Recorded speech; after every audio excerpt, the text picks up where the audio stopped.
In this video, I want to go over a few quick tips that can really help whenever you are experimenting inside of 3D Co's Sculpt workspace. Let's say, for example, you want to create some twigs on the side of Baby Groot's head, or maybe some little sprouts. It's going to take a bit of experimentation to get the right tool, the right settings, and so on. If I were to try to do it from this Baby Groot layer, then after going through several iterations, I'd have to undo, and that can be very tedious and time consuming. So another option would be to select or create a new layer and build off of that. So let's go ahead and give that a try real quick. I'm going to use the spikes tool. And you'll notice how it flashed red. Why did it do that? Well, in the geometry menu, we have an option called highlight. By default, it will be white. I chose mine to be red, so it's easy to see.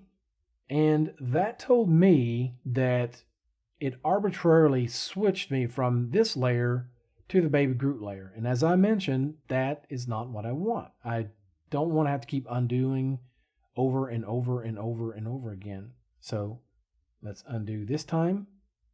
We'll go back and we'll make another attempt. Whoop, there it goes again. So what's causing that? It's actually the Autopick feature, and that is very helpful in the right scenario, but in this situation, it's a big pain in the bumkus. Where Autopick would help is if you have a lot of different objects in the scene and you do want to be able to quickly switch between them while you're sculpting without having to constantly go and search for it inside your Voxtree layer panel, especially if you have a lot of child layers. That can be very tedious. So in the right situation, Autopick is really helpful, but in situations like this, it's just the opposite. So let's uncheck that and let's try it again. Let's choose our separate layer. Now, Shazam. That's what we wanted. Okay.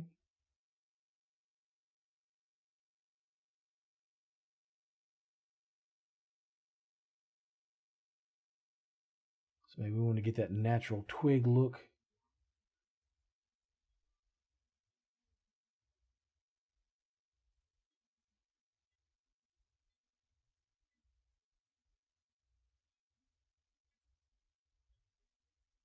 Okay. And we can clear that. Instead of deleting the layer and creating a new one, which you could, but again, that can be time consuming, especially if you have to increase the resolution in order to keep the shapes that you're after. We can clear the object from the layer and keep the layer intact by clicking the little X icon. Even still, when you're doing a lot of iterations,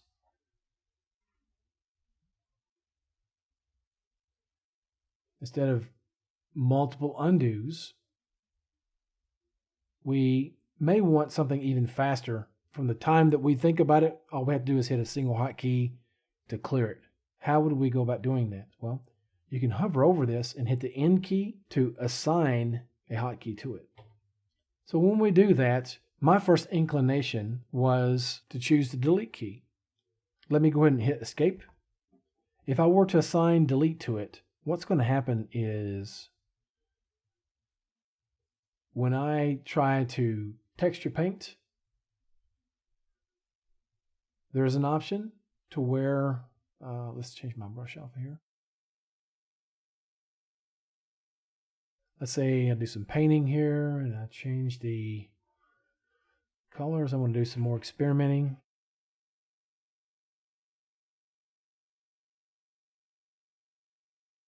And I decide, you know what, let's clear that too. To clear this and the paint workspace, the default action is to hit the Delete key. Whatever channels we have enabled, that's what will be deleted. So I want to leave that intact. If I assign the Delete key to this, it's going to overwrite that. And I don't want that to occur. We need to change this to something else. So let's hover over that and hit the End key on the keyboard. And maybe something in the same vicinity as the delete key. Let's try the page down key, because that may not be assigned to anything. If it is, 3D Coat will tell us that it's assigned to something. Do we want to override it or not? So I'll hit page down, and obviously it's not assigned to anything. So there you go. Now let's go ahead and go back to this layer. It switched to surface mode. I'm going to go back to voxel mode. Let's try 1,000,000. Okay. And to clear that, let's hit our page down, and there we go.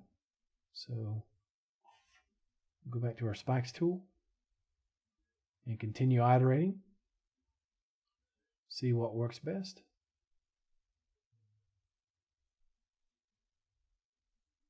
We can adjust our smoothing speed and just keep working that way. Page down when we want to clear it.